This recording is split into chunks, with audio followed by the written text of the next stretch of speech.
Orgulho, sentimento de prazer, de grande satisfação com o próprio valor, com a própria honra. Pejorativo, atitude prepotente ou desprezo com relações aos outros, vaidade ou insolência. Aquilo ou aquele que se tem orgulho. Oi, gente, aqui é o Raul Nunes, tá começando hoje o nosso quadro Não é sobre HIV, e hoje a gente vai falar sobre orgulho, não é, Emer? É isso aí, Raul. Eu sou o Emer Conatos e a gente tá gravando no dia do orgulho, dia 28, hoje numa sexta-feira, e a gente não podia deixar passar essa data sem falar sobre o mês do orgulho, né? Que, na verdade, a parada LGBT aconteceu ali no começo do mês, né? E falando nisso, Raul, como é que foi a sua parada? Você comemorou? O que você fez? Você tava em BH? Então, amigo, foi parada. Eu não fui pra parada de São Paulo esse ano, fiquei aqui em casa descansando. Amigos meus foram e foi muito bom. Mas eu tô aqui ansioso pela parada de Belo Horizonte, que acontece dia 25 de julho, no próximo mês, um pouco antes do meu aniversário, inclusive.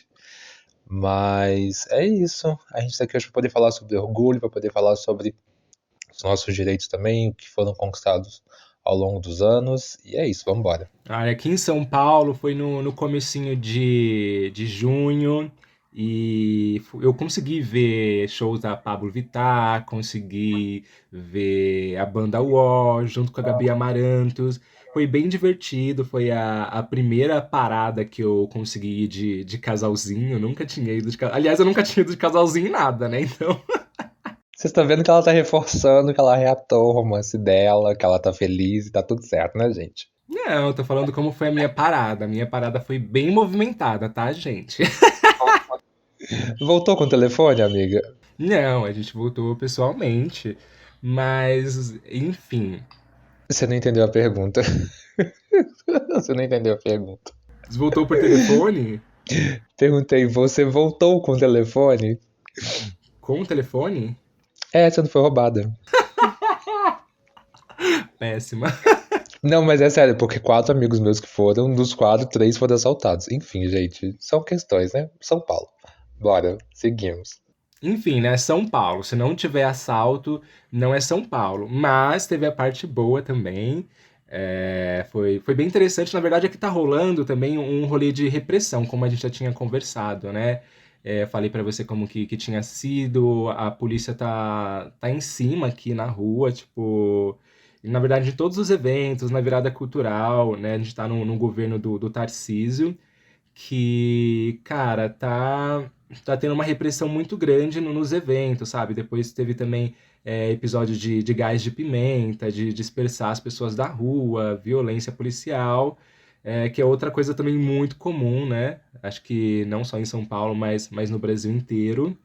Então, que pena que tem essa parte ruim, né? Mas a parte boa é que tava todo mundo lá de verdinho e amarelo, ressignificando a bandeira, né, do Brasil, porque nesses últimos anos foi muito associado à extrema-direita, né, a bandeira do Brasil. Então a gente, inclusive, trouxe o orgulho também de volta aqui para a bandeira do Brasil. Porque eu não sei você, mas há muito tempo eu tava nessa de, não tenho uma camisa do Brasil, não tenho nada que seja do Brasil, broche, bandeira, nada, porque eu sentia vergonha, de fato. Eu tava sentindo vergonha da bandeira e vergonha de ser associado a pessoas de extrema direita, né?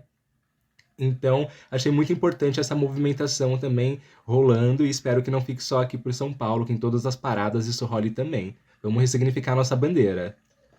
Eu acho isso super importante, assim. Eu tenho um parênteses em relação a isso, apesar eu não gosto das coisas da bandeira, enfim.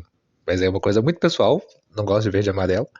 Mas eu acho importante esse movimento de ressignificar, né, de tomar posse disso de novo, porque é um símbolo nacional, enfim, não tem que ser tomado por direita ou esquerda, enfim, ele tem que estar ali representando a todos e isso é importante, esse movimento. E infelizmente essas coisas acontecem nessa repressão. Eu acho que existe uma dificuldade ainda quando a gente fala de orgulho, de respeito, quando a gente sai à luta, né, na rua para poder lutar pelos nossos direitos. Ainda as pessoas acham que é uma baderna, as pessoas acham que é confusão, as pessoas acham que a gente está expondo ou indo atrás dos nossos direitos da forma errada, que, enfim, não tem nada a ver. E que triste essa questão da repressão. Enfim, vamos falar um pouco dessa história, contextualizar como aconteceu, já que a gente está falando de repressão, da onde deu esse início lá em Stonewall. Então eu queria que vou pedir o Emer para poder contar um pouquinho bem rápido do que foi e a gente dá início ao nosso episódio. Então, os movimentos LGBTs, né, acontecem em vários países, né, em vários estados, a parada, né, acontece em diferentes datas, mas o dia mesmo internacional do orgulho LGBT é o dia 28 de junho, né? E aí acredito que boa parte das pessoas que estão ouvindo a gente já tenha uma ideia, né, de como foi esse rolê, mas é sempre bom relembrar e quem também não tivesse informações a respeito, agora vai ter, né?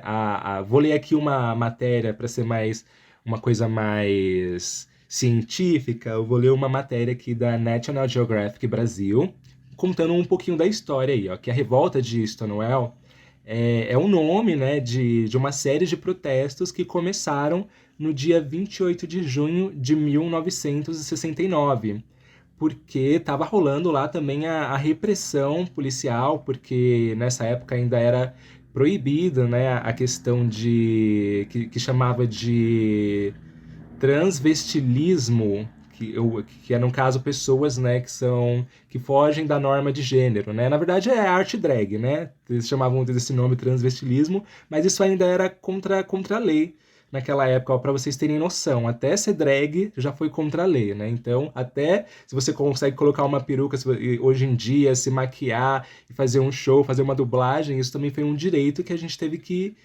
correr atrás, que lutar. Mas isso eu não me engano, se não sei dizer exatamente se aqui no Brasil. A gente está falando de Estados Unidos até então. E tinha um bar em Nova York que chamava Stonewall Inn e tava rolando várias batidas policiais lá, até que nesse dia, 28 de junho de 1969, a população se revoltou contra a polícia e foi para cima também. E aí a gente tem uma figura muito importante nessa história, né, Raul? Marsha P. Johnson é um símbolo da rebelião de Stonewall. Ela era uma travesti negra e ativista, e ela lutou pela liberação dos direitos LGBTQIAPN+, nos Estados Unidos, em 1969. Então, se a gente for poder parar para poder analisar, tem pouquíssimo tempo, 69 parece que foi ontem. A gente ainda está num processo de conquista, de luta pelos nossos direitos, e a partir disso a gente começa a pensar no nosso orgulho. Eu estava comentando com a Emma mais cedo, orgulho não é algo que a gente ganha um título de ter orgulho de ser, é algo que a gente conquista com o passar do tempo. Então a gente vai falar um pouquinho mais sobre isso a partir de agora. E a Masha, ela foi a gata que jogou o tijolo, né, no carro da polícia. E teve toda essa treta. E é muito forte, né, essa simbologia, porque por muito tempo aqui no Brasil a gente, e acho que no mundo inteiro, né, a gente sempre falava, conhecia que era uma luta gay, né, uma coisa muito GG, de homens gays.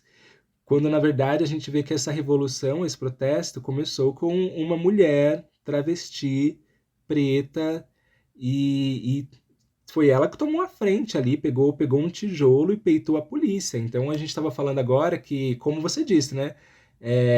Não passou tanto tempo assim. A gente ainda tem a repressão policial aqui a gente teve na parada aqui de São Paulo, como eu estava falando também. E estava acontecendo a mesma coisa lá, e nem era parada, era só um bar, né? Então é muito importante a gente pensar que não está tão distante disso e que não mudou tanta coisa. Na lei, na verdade, a gente sabe que mudou bastante coisa, só que na prática acaba não sendo, né? Quem passa por casos de violência LGBT e procura os direitos, procura as leis, sabe que tudo é muito dificultado, é muito difícil você provar que passou por alguma situação de transfobia, de LGBTfobia, homofobia. Mas enfim, é importante a gente lembrar que essa luta ela vai sempre estar presente enquanto a gente quiser ter direitos e continuar existindo livremente.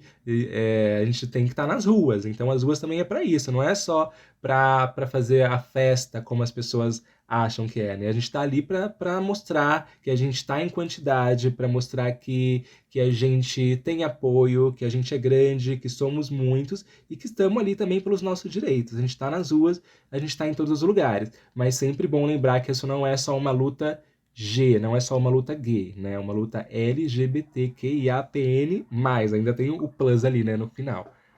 E é até importante falar isso porque foi ressignificado o nome, né? Muita gente conhece como parada gay.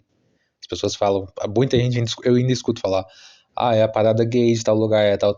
E é muito importante essa ressignificação porque eu tenho pra mim, um comentário muito pessoal, que muitas das nossas lutas e muitas das nossas conquistas e muitas das coisas que a nossa comunidade conseguiu enquanto direito vem da luta de mulheres trans, assim. Eu sempre vejo uma travesti à frente de tudo que acontece.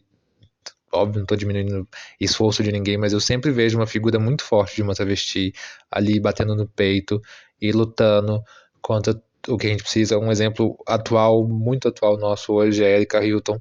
Então eu acho que a gente precisa muito valorizar a luta dessas pessoas trans. Então, e dar essa visibilidade. Quando a gente vai pra rua fazer uma festa com não sei quantas milhões de pessoas, é para realmente não só reivindicar direitos, mas para celebrar a nossa existência, que é apagada todos os dias.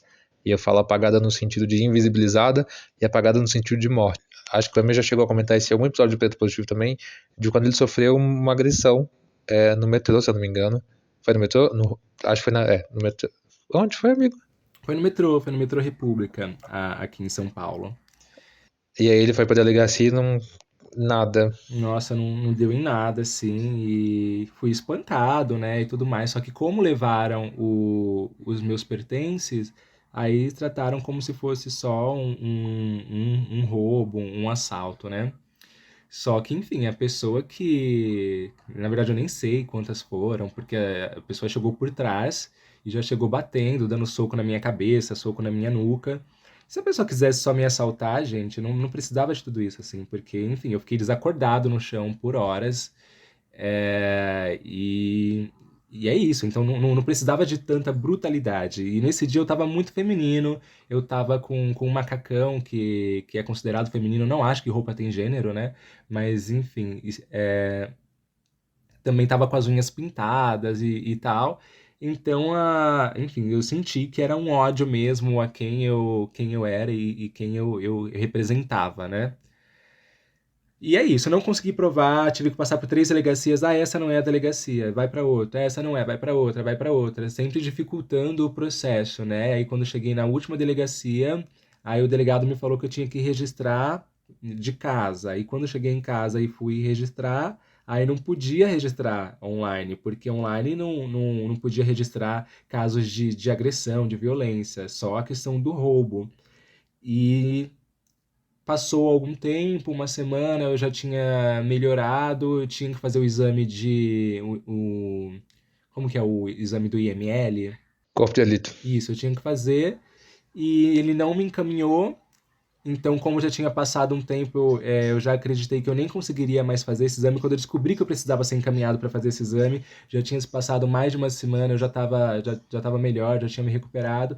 Então, eu realmente achei sabe, que não ia dar em nada e acabei desistindo ali, mas porque não por não ter tentado, é porque o processo foi tão difícil, tiveram tantas camadas que chegou um momento que eu só queria deixar aquilo para lá e não lembrar mais e seguir a minha vida.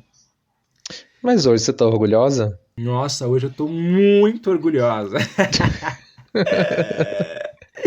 E a gente aprendeu, né? Não sei você, mas eu aprendi que orgulho era uma coisa ruim, né? Porque eu vim de uma criação cristã e grande parte, assim, das igrejas evangélicas, né?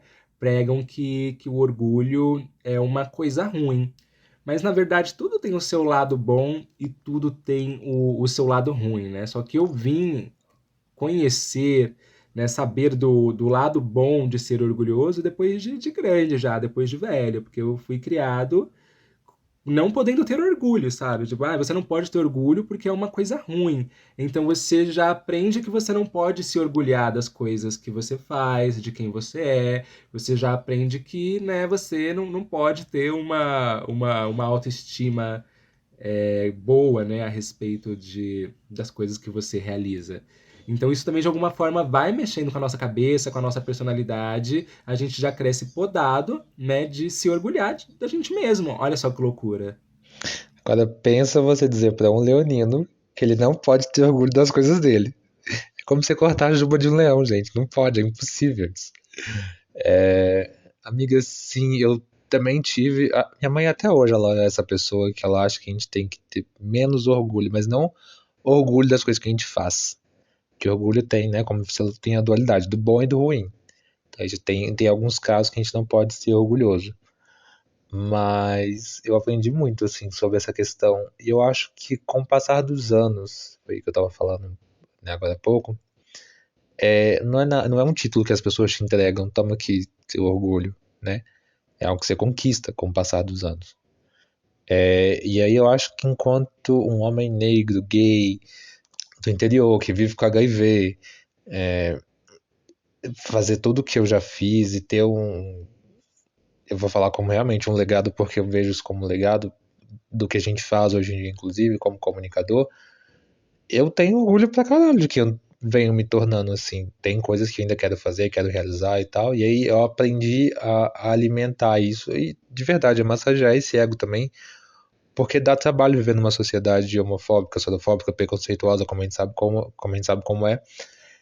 Então, assim, a cada conquista, a cada passo que eu venho dando, a cada mudança, a cada, enfim, cada feito que eu venho fazendo sozinho ou no preto positivo, enfim, eu penso na minha criança viada lá no início, que era podada das coisas, que não podia ser quem ela queria ser, e tinha que se limitar em relação ao comportamento, em relação à vestimenta, para poder agradar ou para poder satisfazer uma sociedade, não vou nem falar só do âmbito familiar, mas de uma sociedade de modo geral.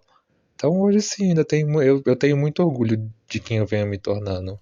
Você falando isso me fez lembrar que eu sempre relaciono muito o orgulho à vergonha também, porque eu fico pensando que boa parte das coisas que hoje eu sinto orgulho em ser, um dia eu já tive vergonha. E não porque eu criei essa vergonha, mas porque essa vergonha foi depositada em mim, foi jogada em mim. Por exemplo, eu já tive vergonha de ser uma pessoa negra. Por quê? Porque eu passei por várias situações de racismo na minha vida em que me diziam que não era legal. Não podia nem falar que eu era negro. As pessoas, não, não fala que você é negro, fala que você é moreno. Tipo, ser negro é ruim. Eu já tive vergonha, por exemplo, de ser LGBT. Hoje eu tenho orgulho. Mas por quê? Porque lá atrás também a sociedade colocou isso como algo taxativo, como algo pejorativo, né? O bullying, né? Que hoje a gente chama de bullying, mas que são aqueles xingamentos, né? Viadinho, bicha, biba, até a questão viado, hoje a gente consegue colocar como orgulho, né? Que antes era algo terrível, assim, ser chamado de viado, era o xingamento. Hoje os héteros estão se chamando de viado, como uma forma carinhosa de tratamento entre eles. O que eu não concordo, não detesto hétero que fica me chamando de viado ou que fica chamando outro hétero de viado. Pra mim, só viado pode chamar de viado de viado. Mas é isso. Muitas coisas que me disseram que eu não podia ser porque era ruim, até em relação ao teatro, sabe? Já me colocaram muito nesse lugar de fracasso, sabe? Isso não é trabalho, sabe? Tipo, arranja outra coisa pra fazer. É como se eu tivesse que sentir, né? Como se eu tivesse que tomar vergonha na cara pra falar que, tipo, eu trabalho com teatro. Não, gente, eu não tô metendo louco, não é um caô. Tipo, eu realmente trabalho com teatro, sabe? Eu realmente sou artista. Então, se eu fosse ligar pro que muito do que a sociedade me disse, que na verdade a gente aprende a não ligar, né? Mas quando você é uma criança, quando você é um adolescente, quando você está aprendendo, não tem como você não ligar. Mas quando você aprende a reverter essa situação, aí você passa a reconhecer quem você é e o orgulho te ajuda, né, a criar dignidade. Para mim, o orgulho também está muito relacionado à dignidade. Eu acho importante isso quando você fala na verdade, quando a gente fala dessa questão de poder ser quem a gente é em relação não só à pessoa, mas em relação ao profissional, ao que a gente escolhe, mas é porque sempre parece não. Eu tenho pra mim que até o nosso, né? A gente pega aí nosso nascimento, a gente já não tem nem direito de escolher o nosso nome, então já é algo que já é colocado pra gente. E aí já tem uma linha de pensamento que os nossos pais também fazem, acho que também num lugar de cuidado, para você ser, entre aspas, bem grande aqui, bem forte, negrito, se alguém na vida, então assim, eu quero que meu filho cresça, que ele faça futebol na escolinha, que ele faça um curso de idioma e que ele vai fazer faculdade de, de direito, de engenharia, de medicina, sempre nesse lugar, pensando no futuro, já pré-moldado assim para criança, né? E às vezes não é isso, a gente tem que ser o que a gente quer ser, gente, pelo amor de Deus. Então, quando a gente pensa em orgulho e falar em dignidade, nesse lugar de estar orgulhoso, eu penso que muito do que eu vivi, principalmente em relação profissional, eu tinha que mostrar que eu era bom 10 vezes mais. Eu não sei se com você foi assim. Mas em qualquer empresa que eu entrei, qualquer coisa que eu faço na vida, eu sempre parece que eu tenho que provar que eu sou melhor do que aquela pessoa 10 vezes mais, assim. Porque, pelos recortes que eu já falei, mas acho que o fato de ser uma pessoa LGBT, ela é uma coisa muito engraçada isso, porque chega junho, todas as empresas vêm e abraçam a causa e falam de inclusão nos seus escritórios, nas suas lojas e etc e tal, mas exatamente só naquele mês. E aí colocam lá as bandeirinhas, os arco-íris e etc e tal, e aí valoriza aquele funcionário, mas passou de junho para julho, tudo muda. E aí já volta ao que era antes de junho. E tudo aquilo que foi falado sobre inclusão, sobre respeito, sobre representatividade cai por terra do dia para a noite. E todo movimento acaba gerando uma reação contrária, né? Por exemplo, primeiro vem a repressão sexual, né, a pessoas LGBTs, aí a gente tem essa reação de se empoderar, né, do que nos era dito para ter vergonha, e não, agora nós temos orgulho, e aí essa nossa reação causa um outro movimento contrário, que é, por exemplo, são grupos, né, que questionam o porquê de ter o orgulho LGBT e não ter o orgulho hétero, né? E as pessoas não entendem que o fato de a gente dizer que a gente tem orgulho de ser quem a gente é, não diz que ela não tem que ter orgulho de quem ela é, quando na verdade uma coisa não está relacionada à outra, né? Como, por exemplo, quando a gente fala de feminismo, que quando uma mulher ganha direitos, os homens não perdem, os homens não estão perdendo direito quando as mulheres estão ganhando. Quando a gente fala de questões étnico-raciais, né? Que pessoas brancas não estão perdendo direitos porque pessoas indígenas estão ganhando, porque ganhando não, né? Que tudo é conquistado, né?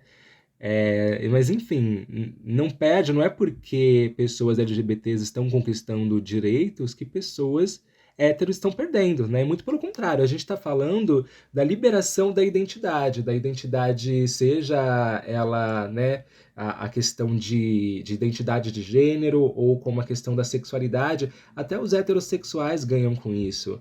Porque hoje a gente está também tirando os padrões também do sexo heterossexual, sabe? Porque antigamente, quando a gente tinha essas caixinhas fechadas sobre o que era sexualidade, o homem ele tinha sempre que ser, né, o dominador, ele tinha que ser sempre o forte, ele tinha que ser sempre o viril, aí entram as questões de machismo também, não toca na minha bunda, é só aquele sexo papai e mamãe, e hoje a gente já pensa mais abertamente sobre sexo, inclusive sobre a heterossexualidade, né? De descobrir, de encontrar outras formas de sentir prazer, né? Hoje, por exemplo, as mulheres cis, mulheres trans também, mas eu vejo cada vez mais mulheres cis falando a respeito de vibradores, a respeito de brinquedos sexuais, de homens que gostam de penetração e são héteros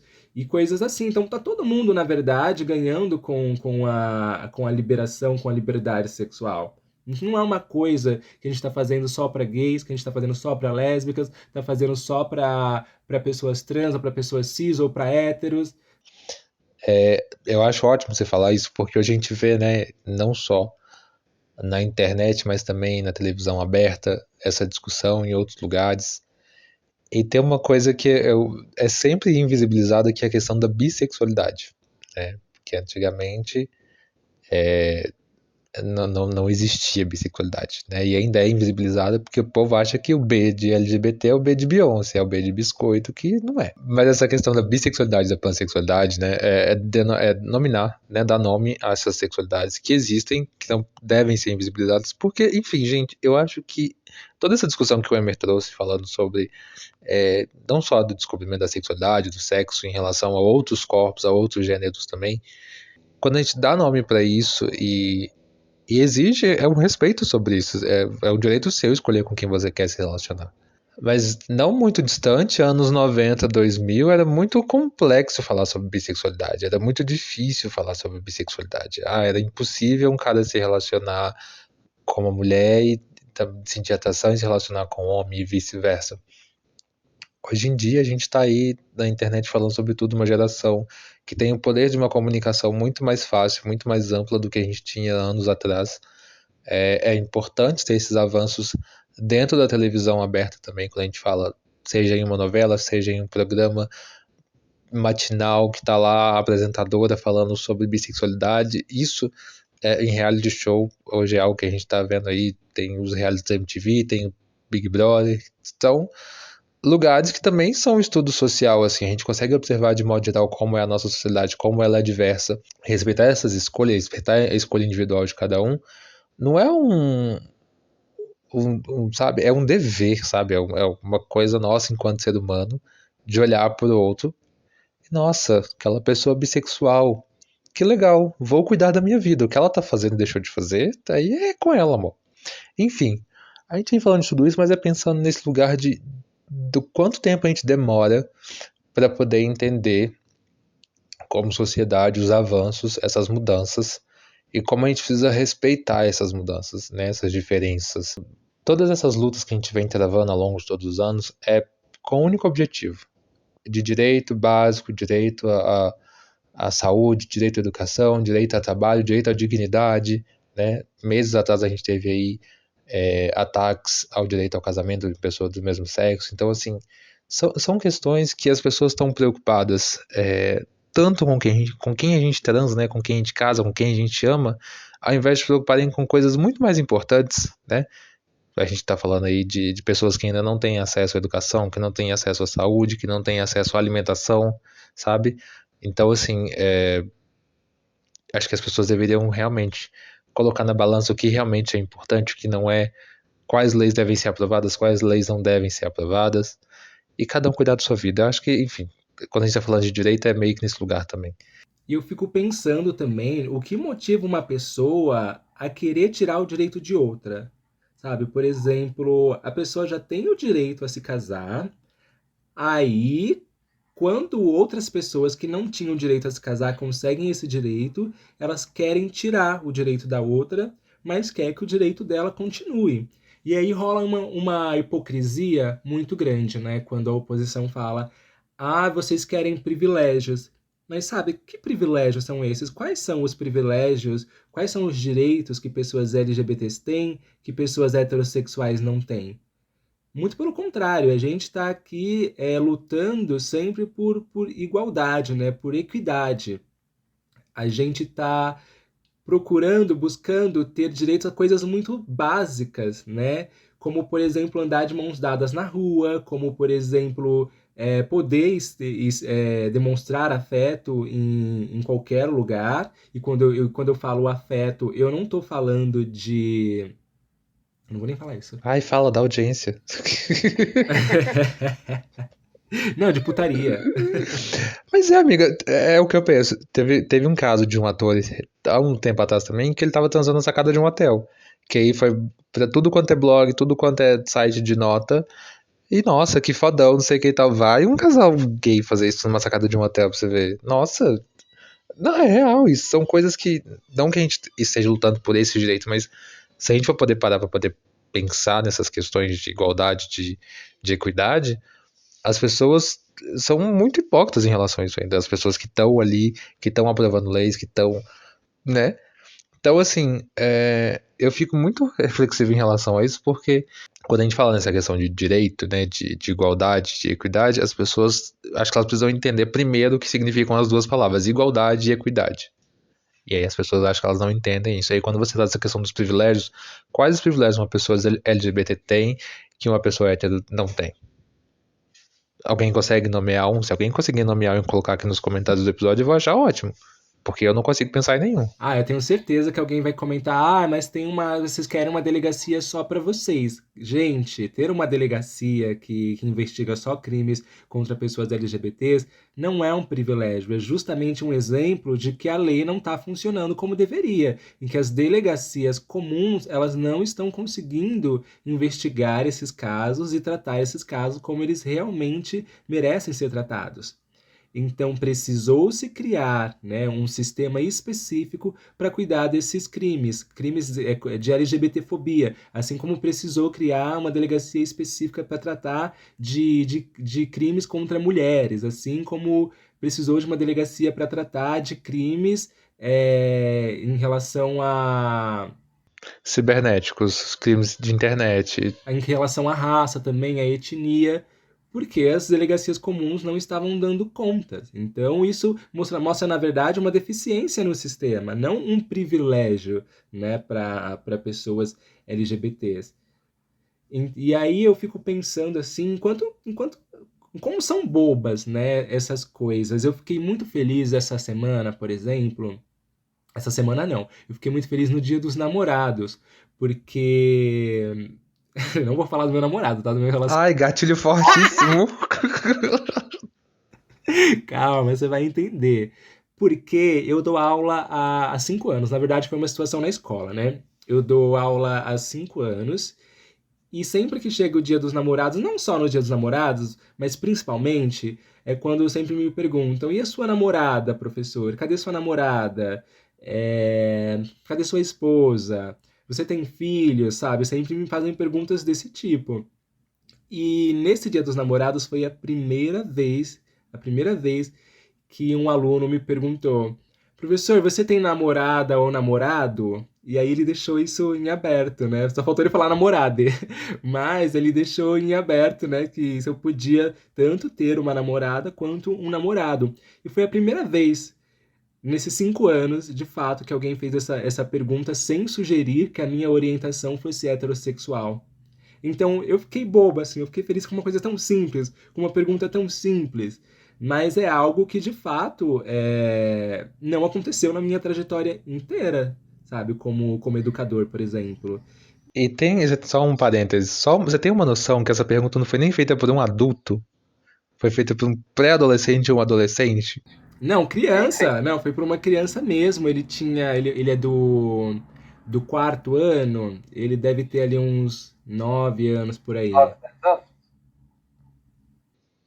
Então, assim, você entende, uma pergunta dessa feita por uma criança, já é o entendimento que essa criança ela já tem um avanço maior do que outras milhões de pessoas nesse país que tem uma idade já avançada e que deveria ter um entendimento sobre o próximo e que não tem.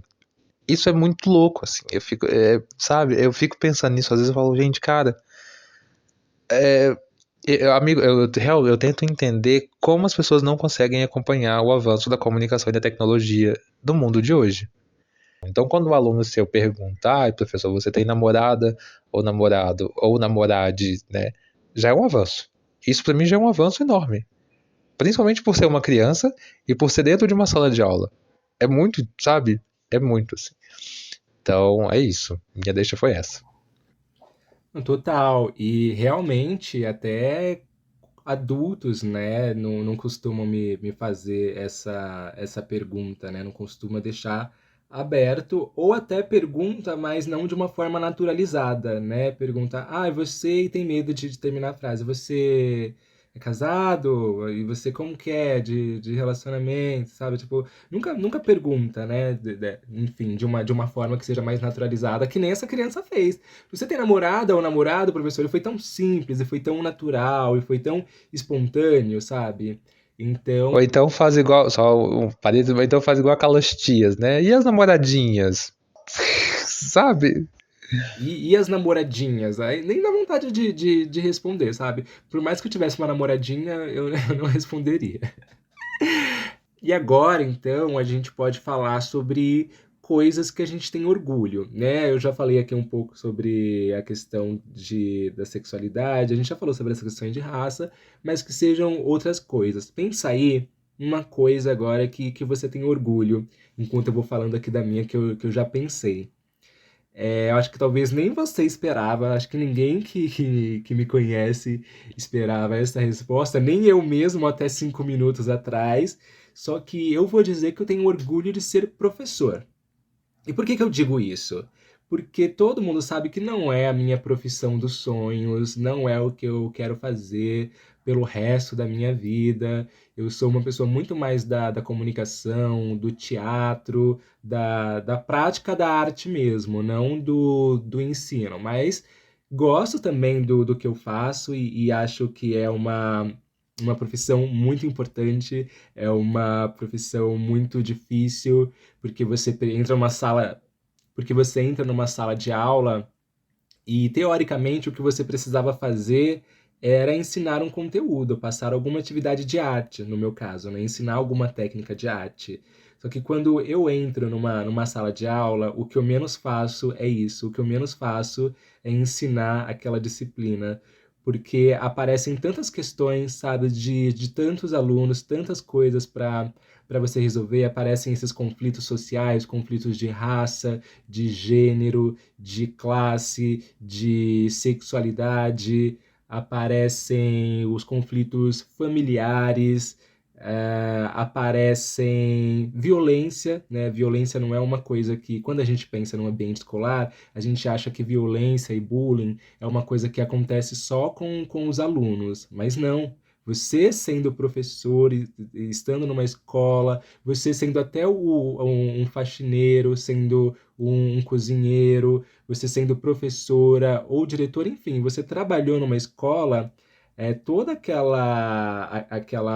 todas essas questões sociais, elas englobam você também. Então, se tem bullying ali, o bullying chega a você também. Por exemplo, eu não consigo me distanciar de uma situação de racismo quando um aluno é racista com o outro. Aquilo também chega a mim de alguma forma. Eu não consigo nesse momento ser só o professor, eu também sou a pessoa, sabe? Eu não sou só o profissional. Então essas coisas também me atravessam. O bullying atravessa o professor, atravessa todo mundo que tá nesse ambiente. Essas questões sociais também. E aí tem o aluno que tem alguma deficiência física, uma aluna que tem deficiência mental, e aí você precisa pensar em atividades específicas para cada um deles, aí tem que lidar com a própria comunidade, com os pais, né? Com o grupo escolar, porque você ainda precisa mostrar um trabalho, você ainda precisa fazer registros, corrigir atividades, então é uma coisa que, sinceramente, eu sinto muito, muito orgulho, sabe? Às vezes eu fico louco,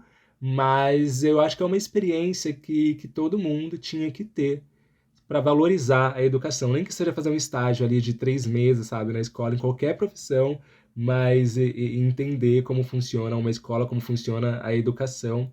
E só assim eu acredito que a gente iria para frente, porque de fato é muito cobrado dos professores da educação, mas o Estado não se envolve, as famílias não se envolvem como poderiam, como deveriam, e óbvio que por várias questões, às vezes por causa de trabalho, questões financeiras, mas realmente é um trabalho que é muito jogado só nas costas, né, dos professores, e a gente está fazendo o máximo que a gente pode. Eu estou aqui com dor nas costas, de carregar a educação nas costas, mas estou muito orgulhoso. E você, Raul, qual é o seu orgulho? Ah, e depois disso eu tenho que falar que meu orgulho é você. Muito orgulhoso de você. Mas sim, eu já tinha falado disso, mas eu tenho muito orgulho de você, por ser seu professor. Porque, inclusive, eu aprendo muito com você. Mas, nossa, é uma pergunta tão, acho que pra mim, tão complexa hoje em dia.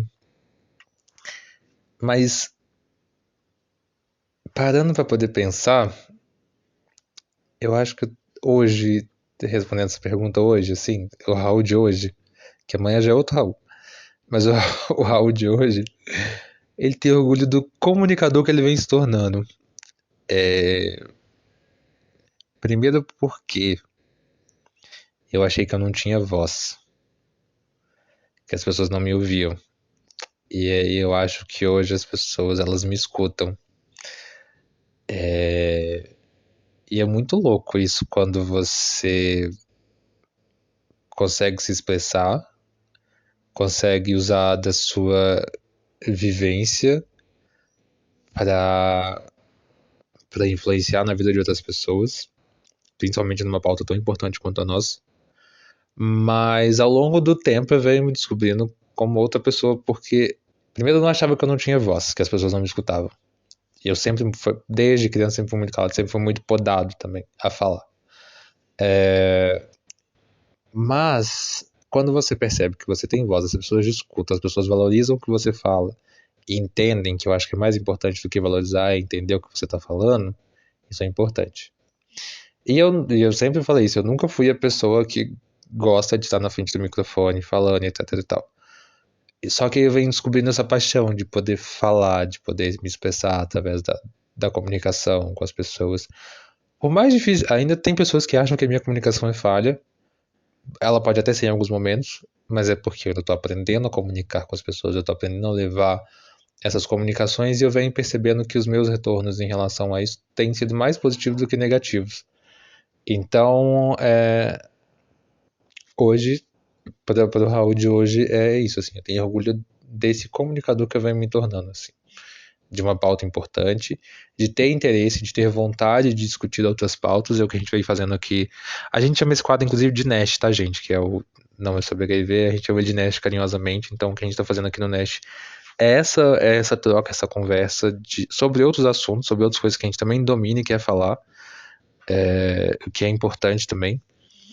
Então acho que é isso, nesse lugar assim, eu acho que é isso. Acho que nesse lugar de orgulho hoje, essa pessoa que vem me tornando. E tem, por exemplo, você uma vergonha, Várias. e você tem, por exemplo, um orgulho que virou vergonha, que foi o contrário. Deixa eu pensar aqui, que nem eu pensei direito nisso. Mas. Pensou em alguma coisa? Uma vergonha? É um orgulho que virou vergonha. Um orgulho que veio da vergonha. Ah, eu vou falar de um bem besta, assim. Eu, quando era bem, bem nerd, assim, que eu era ótimo nas aulas de português, eu tinha muito, muito orgulho de falar, de conhecer a norma culta da língua portuguesa. E eu ficava corrigindo as outras pessoas. Era ridículo, amiga. Ridículo. E eu, Leonina, né, amores? e eu tinha muito orgulho disso na época, mas, né, também era uma criança. E hoje, nossa, hoje eu tenho vergonha. Real, vergonha. Não fiquem corrigindo as pessoas, gente. Nossa, é tão complexo, porque vem muita coisa, assim, mas aí eu não sei se enquadra na pergunta. Mas. Vai falar uma coisa tão besta agora.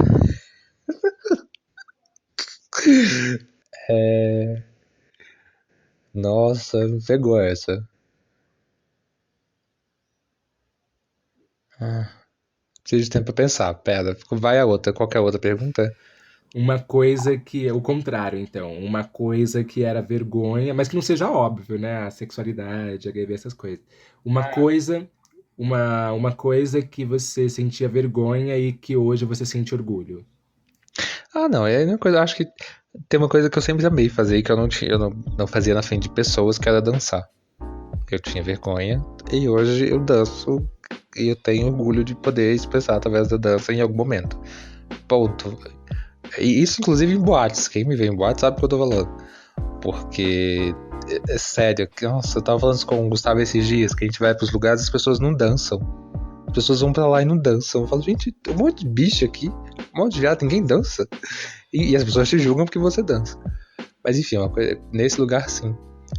Agora o contrário, amiga, de ter orgulho.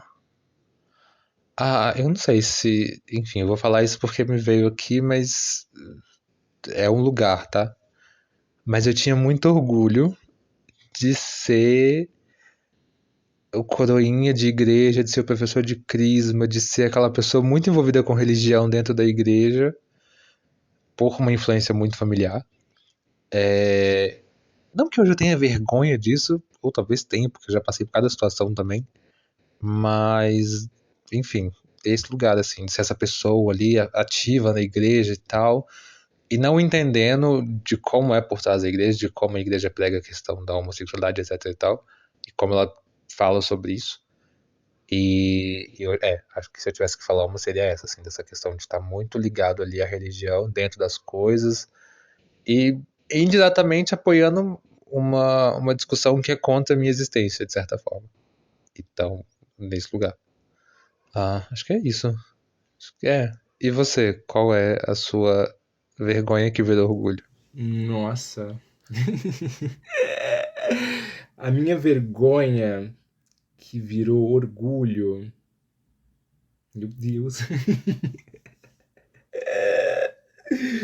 São perguntas, parecem perguntas bobas, mas são perguntas complexas, gente. Muito complexas. Então, gata, eu tô aqui tipo, caraca, outra vergonha que eu já falei algumas, né? A gente já falou algumas, na verdade. Mas uma vergonha que virou orgulho. Vou falar. Vergonha que virou orgulho é a minha relação com a moda, porque desde pequeno eu sempre adorei moda, eu sempre quis experimentar roupas diferentes, estilos diferentes, penteados diferentes. Só que eu fui muito podado também de não poder usar roupas coloridas, não poder usar calça colada, roupa rasgada, nem poder colocar acessórios, brincos, ter o cabelo curtinho. Então, eu cresci, fui fazer o quê? Fui estudar produção de moda, fui estudar imagem de moda. Sou formada hoje. E, inclusive, acabei de soltar um vídeo sobre moda inverno. Olha só a pessoa que eu me tornei. E aí eu sentia vergonha, assim, de sair na rua com as roupas que eu realmente queria comprar. Até quando eu ia na loja, que eu ia comprar roupa com família, eu ficava com medo, com vergonha das opções que eu ia escolher e o que as pessoas iam achar de mim. Hoje eu não tô nem aí. Você pode não gostar do meu estilo, você pode não amar, mas você tem que aceitar que eu tenho estilo. Eu acho tudo isso, assim, eu acho tudo. Pô. É um outro ponto também que é super importante essa questão de se expressar através da moda, da roupa, enfim. Você fala isso, você ainda tinha o direito de ir à loja escolher. Você ainda tinha... Eu, até um determinado momento da minha vida, meu filho, o que chegava pra mim era um pacote, assim, ó, eram camisas polos, calça jeans e sapatênis. Eu usei isso durante a minha adolescência inteira. Eu tenho fotos horrendas que nunca serão postadas. Mas em determinado momento, quando eu comecei a trabalhar em shopping, eu falei, não, é uma forma de me expressar, assim, eu senti essa necessidade. Hoje e é muito louco, porque retornando para Nova Lima, que é aqui, né, em Minas Gerais, ainda tenho que podar algumas coisas. Tem algumas coisas que eu tenho que dar uma segurada. Quem vê minhas fotos sabe, em São Paulo eu sou uma pessoa completamente diferente do que eu sou aqui. Por quê? E você não quer afrontar. Não é uma questão de afrontar a gente. Existe uma. É em mim, tá? Mas uma questão, tipo, vou sair com uma roupa diferente hoje. Ok. Sustento aquela roupa o tempo todo. Mas é tão ruim quando você tá num lugar e ser observado e julgado o tempo todo pelas pessoas. Umas vão amar, outras vão odiar. E aqui geralmente as pessoas odeiam esse tipo de reação, né? Enfim, esse tipo de comportamento. E isso me irrita muito, assim. Nossa, eu fico tipo, gente, amor, eu tenho vontade de matar um. Mas às vezes pego e saio, mas é complicado. Complicado tentar se expressar. E eu acho que isso de modo geral, né? Tentar se expressar e não ser entendido ou ser entendido, mas não ser acolhido, não ser aceito. São complexos da nossa comunidade de modo geral, sociedade de modo geral. Mas é isso. É isso! Eu acho que temos, né? Acho que temos. Temos sim. Falamos, nossa, muito orgulhosa hoje. Meu Deus. Orgulhosa e cansada. A gente tá dando orgulho pra esse país, Raul. Trabalhando, sexta-feira. Agora sextou, né? Sextou nada. Ficar em casa quietinha. Gente, nem no dia do orgulho elas folgam. Meu A Deus. gente devia estar de folga. Você já trabalhou hoje. Eu não trabalhei porque eu tava ocupado com outras questões familiares, mas assim, tava aqui, gente, gravando, fazendo pra entregar pra vocês. E é por isso que a gente pede, vai lá, deixa suas estrelinhas aqui, segue a gente, ativa as notificações, Quem quiser apoiar o Preto Positivo, a gente está na plataforma Orelo ainda. Só jogar lá no perfil, ou então baixar o aplicativo Preto Positivo. Qualquer empresa que quiser fechar negócio com a gente também. Não precisa ser no mês do orgulho só não, pode ser qualquer dia da semana, mês, ano, a gente tá aí. É no e-mail pretopositivopodcast@gmail.com. E siga o Preto Positivo nas redes sociais também. Preto Positivo no Instagram. E é isso, amiga. Partiu, sextou, celebrar, né? Sextou, sextou. Chega de trabalhar, agora só quero mergulhar. Beijo. É isso. Beijo, gente.